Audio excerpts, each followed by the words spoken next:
Hari Om. Let's start with the prayer.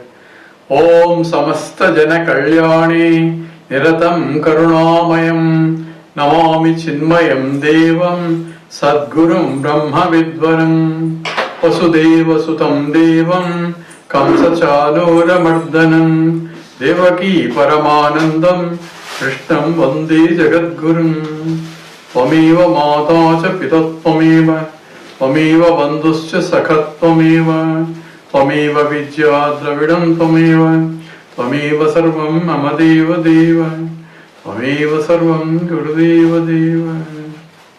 Hari Om. We are doing the question and answers and then we are discussing about the deep sleep state. So, do I exist and also am I conscious? These are the topics we covered. Now, the question also, am I happy? So, it is related to Satchit Ananda Swarupam of myself. So, am I happy? Of course, everybody is happy in the deep sleep state. That's why they like to go to sleep and they complain if they don't get a sleep also. So, and some people take sleeping pills and all that to go to that state because all the pains that they have, either at the physical level or the mental level or intellectual level, are all dropped out, and I am all by myself, no problem whatsoever in the deep sleep state. So I am happy because no problems, and therefore everyone wants to go to that stage.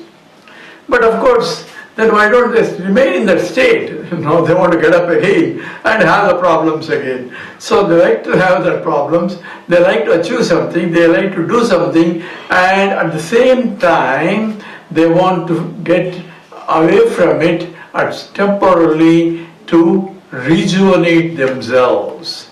So deep sleep state is more a relaxing rejuvenation process that everyone wants to have it after getting tired in the waking state and the dream state, and they want to enter into deep sleep state where there are no problems. So therefore everyone is longing for it because it's a happy state. There is no unhappiness. If you are unhappy, nobody wants to go to sleep. So therefore the people, the experience of everybody says the deep sleep state is a happy state. And we discussed there is no space and time also because the mind is folded, and along with the mind opening only or unfolding only, you get the spatial coordinates as well as the time sequence. Time is a gap between two sequential events by an observer, and mind has to be there to observe. And space is the gap between two simultaneous observations. That means I am seeing one point, both points together, and they are displaced, and the gap defines the space. So for both of them, an observer is required who is independent of space and time also. It's an interesting point to think about it. But I am a mind which is able to observe because I am pure thought, she cannot observe. I, using the mind, has to be an observer, and therefore observing the presence or absence of space and time. And in the deep sleep state, the mind that observes is folded. If the mind completely disappeared, then I won't be there at all. So I am still alive, so mind is still there, and in a subtle form, only the physiological functions are occurring at that, which is called in the Asankalpita Pratikaracharya. It means response to stimulus will be there at that level, and without going all the way to the brain level, at the medulla oblongata level, that all the reactions will be responding at that level. So brain is working, and therefore mind is also there. But mind is a subtle form, but there is no subject-object duality, and therefore I am happy. Not that it is a positive happiness, it is a happiness of the absence of subject-object duality. That means any duality causes a problem. So scripture talks about Dvitiyardo bhayam bhavati. Any peck of difference causes a problem. Udara mantaram kudute atatasya bhayam bhavati. Upanishad says a speck of difference, of differentiation of this versus that, that means the duality causes a problem. In the deep sleep state, there is no duality whatsoever. There is no subject-object duality whatsoever. Therefore, there is no suffering. Therefore, it is an absence of suffering is felt as a anandam or happiness. It's called anandamaya kosham only because there is no mind that can differentiate between the subject-object. But at the same time, do I know anything? Of course, in deep sleep state, I cannot know anything also. That's why we said, I am ignorant of everything. That means I am conscious of the ignorance. Just to give an example of, I am conscious of the presence of pitch darkness. I can see it's dark, but I cannot see the objects because darkness is covering it.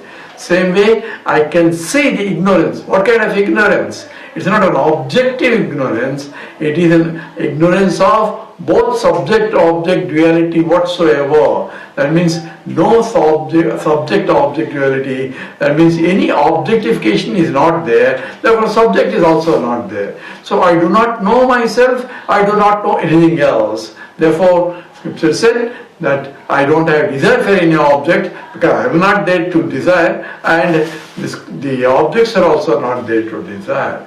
And it is a pure state of where I am there in a subtler form, and who is maintaining it? Now obviously the Ishvara is maintaining it. That's why aham vaishvanaro bhutva paninam deham asritaha. So in the Mandukya Upanishad, after discussing the deep sleep state, it talks at the local level, at the individual micro level, at the macro level, it talks about Ishvara.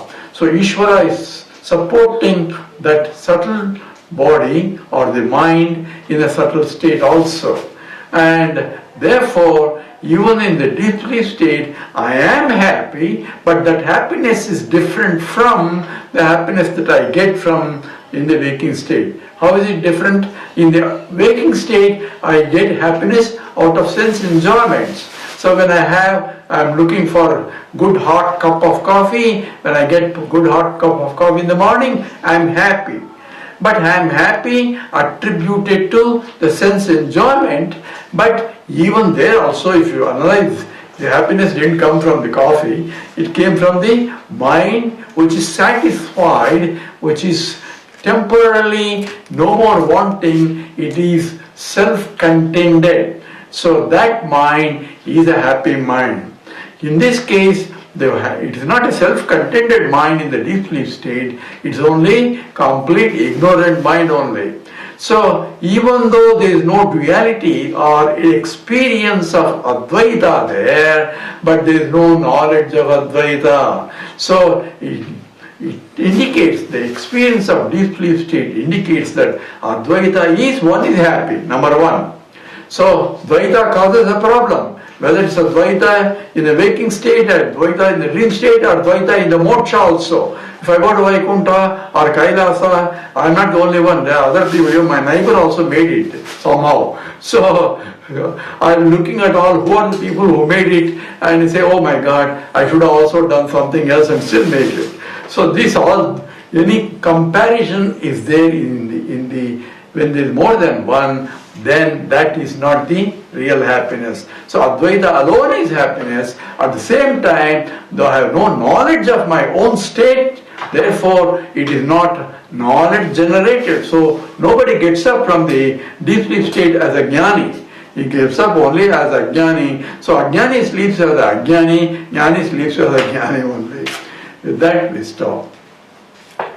Om Purnamada Purnamidam Purnat Purnamudachyate Purnasya Purnamadaya Purnameva Vasishyate. Om Shanti Shanti Shanti Hari.